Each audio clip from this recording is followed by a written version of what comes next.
कपड़े धोने वाली बहू। शादी के पहले से ही विभा को कपड़े धोने का बड़ा शौक था। कभी नल के नीचे तो कभी तालाब के पास। अरे मेरी नीली वाली लुंगी नहीं दिख रही है। विभा की अम्मा, कहाँ रखी है लुंगी? अरे वो तो विभा ने परसों ही धोकर रखी थी आपकी अलमारी में, देखो वहीं होगी।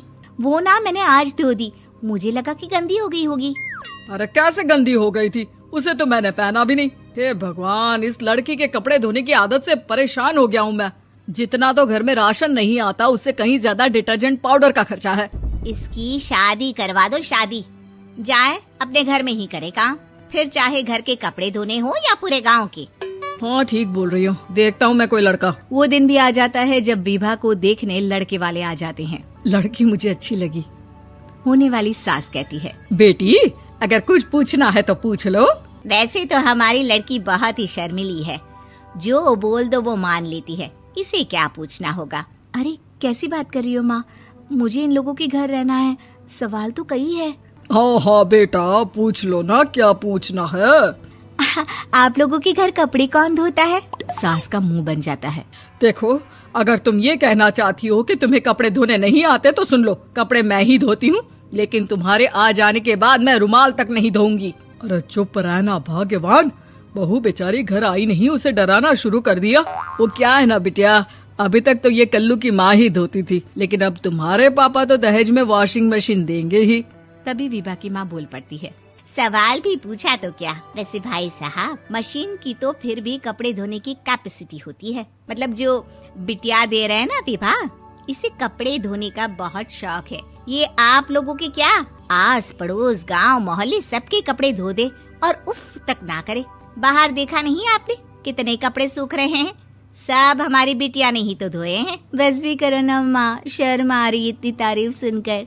और तो और एक दाग निकाल कर दिखाओ तो मान जाऊँ। हाँ अच्छा अच्छा, माफ करना बेटा, मैंने गलत समझा।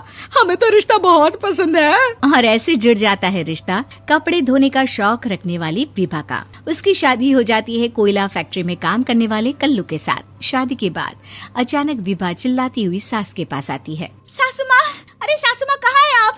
ये तो धोखा है, धोखा दिया आप लोगों ने मुझे। इसे ससुर के चक्कर के बारे में पता चल गया। अरे तो उसमें तुझे क्यों धोखा मिला है? अरे नल में पानी नहीं आता, कपड़े कैसे कब धुलेंगे? अच्छा अच्छा, तू पानी नहीं आ रहा उसकी बात कर रही है। तो आपने क्या सोचा? कुछ नहीं। अच्छा तेरी माँ ने कहा था कि कपड़े धोने का शौक है तुझे, याद आया मुझे। शौक शौक बोलकर कपड़े धोने वाले मेरे जुनून को कम ना आके सासू माँ, कपड़ा धोना मेरा गुरूर है। तभी पति भी वहाँ आ जाता है। अभी अभी मैंने इसे सनी देओल की फिल्म दिखाई है, उसी के डायलॉग मार रही है माँ। अच्छा सुन, साफ साफ बता रही हूँ, पानी सुबह 4 से 6 और शाम को 10 से 12 आता है, समझी? विभा टाइमिंग सुनकर हैरान हो जाती है। ये क्या भूतों का मोहल्ला है? सुबह 4 बजे उठकर कौन कपड़े धोता है? 4 बजे टंकी में पानी जाता है, फिर सारा दिन धोना ना, किसने मना किया? अरे कैसी बात कर रही हैं? 200 लीटर की टंकी में कितने कपड़े धो लूंगी मैं, सुबह ही उठ जाऊंगी मैं। अब क्या था, विभा सुबह 4 से लेकर रात के 12 बजे तक कपड़े ही धोती रहती। एक रोज सास पड़ोस से निकलकर कहीं जा रही होती है कि साथ वाली कहती है, हाँ कल्लू की माँ, जरा ये बताओ कि 2 साड़ी है, 2 ब्लाउज और एक पेटीकोट और एक नाड़े वाला लंबा कच्छा। हाँ तो? अरे तो क्या, कितना लोगी धुलाई ये बताओ। धोबन दिख रहे हैं हम क्या? हमारे पति सरकारी नौकरी से अभी अभी रिटायर हुए हैं और बेटा सुपरवाइजर है कोयला फैक्ट्री में। धोबन समझ रखा है हमें।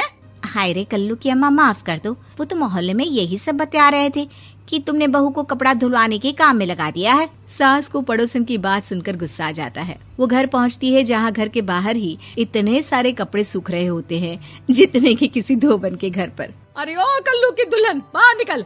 माँ जी यहीं आ जाओ, बाथरूम में चादर धो रहे हैं हम। अरे अभी हम धोते हैं, तुमको बाहर निकलो। ये आस पड़ोस वाले बोल रहे हैं कि हम बहू से कपड़े धुलवा धुलवा कर उसे कपड़ा धोने वाली बना दिए हैं। अरे छोड़ो ना माँ जी, किन लोगों की बातों में आती हो? आस पास के लोगों का तो काम ही होता है कि वो किसी तरह सास बहू को लड़ा दे। बहू सारे घर के कपड़े धोती है, ये क्या कम है? बोलिए। सास को भी लग जाता है कि वो बहू का ये सनकीपन नहीं छुड़वा सकती, इससे अच्छा है कि खुद ही चुप हो जाए। एक रोज सास और बहू मंदिर जाते हैं, जहाँ सास की साड़ी वहाँ खड़ी भीख मांगने वाली से मिलती है। माँ जी क्या बात है, आपकी साड़ी उस भिखारन से कितनी मिल रही है ना? हाँ हाँ, देखो तो दोनों की साड़ी मिल रही है। क्या बात है कल्लू की अम्मा, तुम खुद को तो अफसर की बीवी बताती हो और ऐसी सिंपल सी प्लेन साड़ी पहनकर घूमती हो। सिंपल और प्लेन नहीं है ये साड़ी। तो क्या सोने के धागे से फूल बने हैं? कुछ भी सासू माँ, कुछ भी। हाँ, बने थे इस साड़ी में सोने के धागे से फूल। मेरे पति लेकर आए थे मद्रास से स्पेशली मेरे लिए 10,000 की। ताहे भाई साहब इस भिखारन के लिए भी सेम टू सेम साड़ी लेकर आए होंगे 10,000 की। सास उस वक्त तो कुछ नहीं कहती, लेकिन बहू के साथ घर आती है और अलमारी से एल्बम निकाल कर लाती है। ये साड़ी देख रही है, ये वही साड़ी है जिसे मैंने अभी पहना था। इस साड़ी में ये जो चमकदार फूल दिख रहे हैं ना, ये सोने के धागों से काढ़े गए हैं। लेकिन तू लोकल वॉशिंग मशीन ब्रश से घिस घिस कर सारे फूलों को निकाल कर साड़ी प्लेन कर दी। मुझे माफ कर दीजिए सासू माँ। और तो और, जब मैंने तुझे तेरी गलती के लिए कुछ नहीं कहा, लेकिन तूने तो सबके सामने मेरा मजाक ही बना दिया। क्यों? बहू को समझ में आ जाता है कि अब से उसका कपड़े धोना बंद।